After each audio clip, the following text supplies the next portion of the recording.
بسم الله الرحمن الرحيم. مرحبا بحضراتكم في هذا اللقاء. بشكر حضراتكم على متابعه القناه. يا ريت ما ننساش اللي ما اشتركش في القناه يشترك فيها، يعمل مشاركه للفيديو، ما تنسوش الضغط على زر التنبيهات عشان يوصلكم كل ما هو جديد. نبدا مع بعض ان شاء الله. النهارده عايزين ناخد فكره عن عمليات تغيير مفصل الفخذ، ازاي بيتعمل وامتى تتعمل وايه التمارين اللي تتعمل بعدها وايه الاحتياطات بين الفخذ وهكذا. فبيتغير بأجزاء، ممكن أجزاء معدنية، أجزاء بلاستيكية، أجزاء سيراميكية. المفصل عبارة عن أجزاء، في جزء يتعلق بالجزء بتاع الأسيتابلم أو الحق نفسه، وفي جزء تاني متعلق بعظمة الفخذ.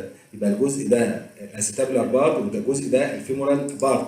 الجزء ده عبارة عن إيه؟ في عبارة عن كب وفيه لاينر، يعني في عبارة عن كوباية بتركب في الحق بتاعها، الحق بتاع المفصل اهوت في كب يتركب مكانه وعليه لاينر من جوه. وبعدين اما بقى الجزء الثاني اللي هو عظمه الفخذ بيتركب فيها الجزء دوت المعدن دوت وعليه الراس، ودول بيتحركوا على بعض، يبقى ده مفصل كامل. في انواع كتيره من المفاصل، في انواع اسمنتيه اسمه سيمنتد، وفي لا اسمنتي سيمنتلس، في انواع سيراميك، في ميتال اون ميتال وهكذا. دي احد الحالات اللي هي مهمه فيها تركيب المفصل، حالات خشونه المفصل.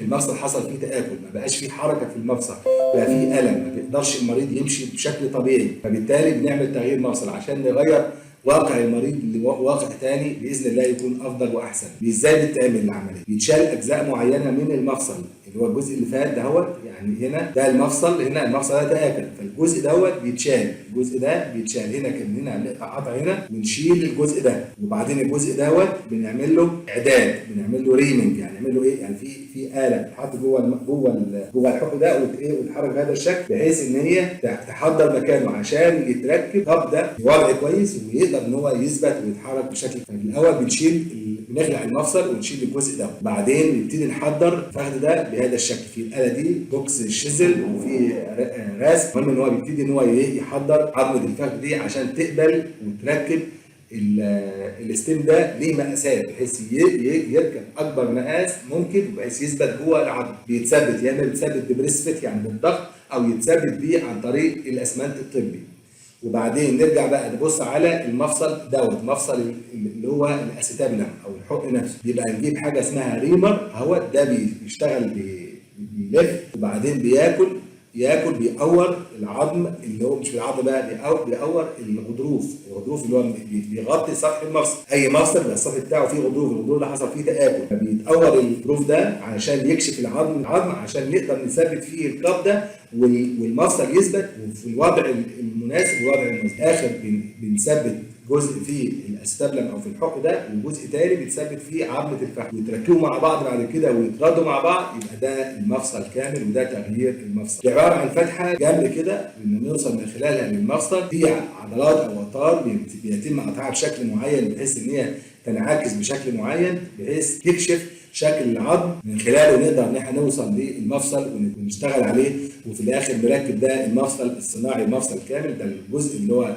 في الاستابلم، وده جزء في الفيمر، يعني الجزء ده الجزئين مع بعض بحيث ان انت يتحرك، يبقى المريض نايم والجرح كده بهذا الشكل. وبعدين بعد كده بنوصل للعظم بحيث ان احنا نقدر نوصل نشيل الجزء ده من العظم اللي هو تآكل او اللي هو مش مظبوط، ويبتدي ان احنا نكشف الحق دوت كويس. ده اهم حاجه في الخطوه، ودي العضلات اللي هي تم فصلها وبحيث ان هي تنعكس. دي بعد كده هنيجي نخيطها ونرجعها مكانها ونوصل لعظمه نوصل للحق دوت بحيث ان احنا نجهزه انه يقبل المفصل بتاعنا. وده اثناء عمليه الريمنج او عمليه الاعداد، ان احنا بنعمل ريمنج الاستابلم، بنعملها زي تقوير كده علشان المفصل يثبت في وضعه. وبعد كده ليه وضع معين او ليه طريقه تركيب، ليه زاويه معينه، زاويه 45 درجه، وليه زاويه قدام انتفاشن حوالي 15 درجه، عشان الوضع ده هو ده الوضع الطبيعي الاناتوميكال اللي هو الانسان فيه بيمشي كويس. وبعد كده نيجي نركب مفصل الفخذ، مفصل يتركب بهذا الشكل. الاول بنعمل ترايل، نرسم المفصل الاول قبل ما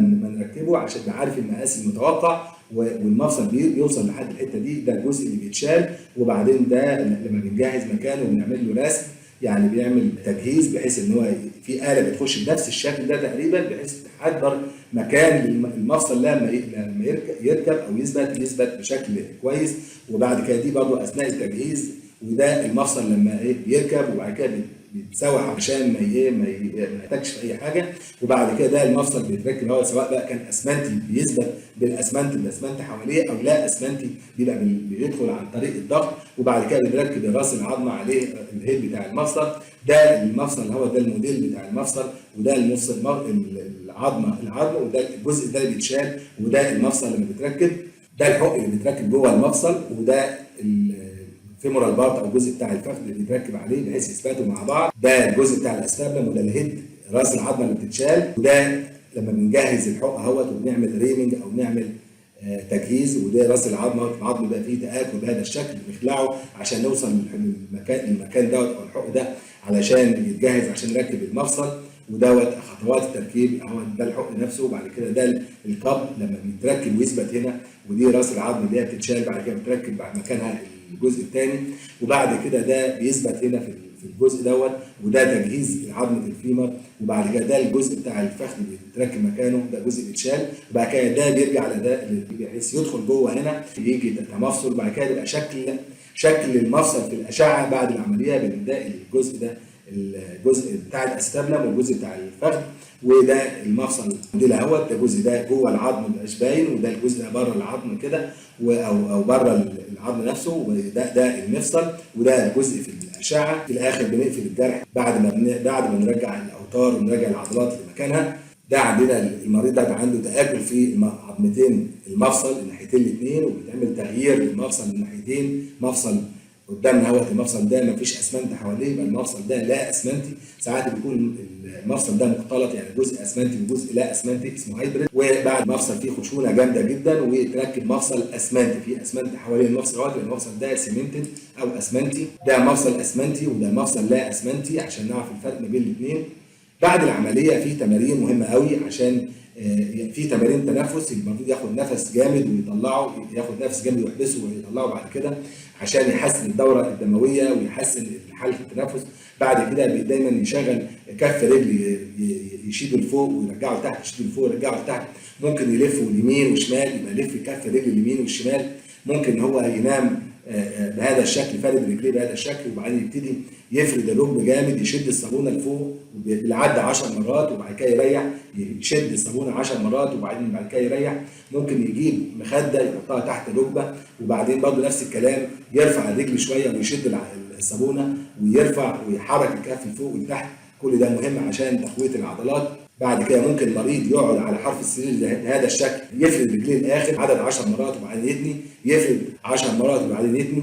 بعد كده لما الموضوع يقدم ويزيد ويعدي فتره، يبتدي بقى ممكن يعمل تمارين وهو واقف، يبتدي يقف يمسك الكرسي بهذا الشكل ويحاول يتني رجله بالراحه، يتني وبعدين يفرد لورا ولقدام وللجنب ولقدام ولورا ويلف رجل بس بالراحه. كل ده عشان يقوي العضلات. اهم حاجه العضلات اللي هي اسمها الابدكتورز، العضلات اللي بتبعد المفصل او بتشغل المفصل. مهمه قوي العضلات دي تكون قويه، لان هي دي اللي بتشغل المفصل وبتحميه وتخلي المفصل ده بعد كده يكون احسن. في حاجات مريض قدر الامكان قدر المستطاع بعد العمليه يبقى ينايم رافع رجليه لفوق، ويبقى رجله تبقى اعلى من جسمه افضل، عشان يساعد الدوره الدمويه للرجل، ويخلي ما بيحصلش تجمع للدم في الرجل ويحصل جلطات. في حاجات ممنوعه ان هو يعملها، ان هو يوطي جامد او يتني مفصل الفخذ جامد، او ان هو يحط رجل على رجل يربع، او يقعد في حاله وضع القرفصاء، او يقف ويلف رجله، يلف الرجل جامد او يلف الجسم، يبقى الجسم كله بيلف لوحده والفخذ يلف لوحده، وممكن يحصل خلع للمفصل. مسموح ان هو ينام على جنبه ويحط مخده ما بين رجلين. في احتياطات مهمه بعد تركيب المفصل. لو كان المريض بيعمل اي عمليه في الاسنان او في المسالك او يعمل اي مناظير، لازم ان المريض يحصل احتياطات عشان ما فيش اي ميكروب يوصل للمفصل ويعمل فيه تلوث او يحصل فيه مشاكل. بشكر حضراتكم على مشاهده الفيديو ومتابعه القناه. بتمنى حضراتكم اللي ما اشتركش في القناه يشترك فيها، ما تنساش الضغط على زر التنبيهات عشان نوصلنا كل ما هو جديد. وبرحب باي تعليقات او اقتراحات لموضوعات جديده، والقاكم دايما في احسن صحه وسعي حال، والسلام عليكم ورحمه الله وبركاته.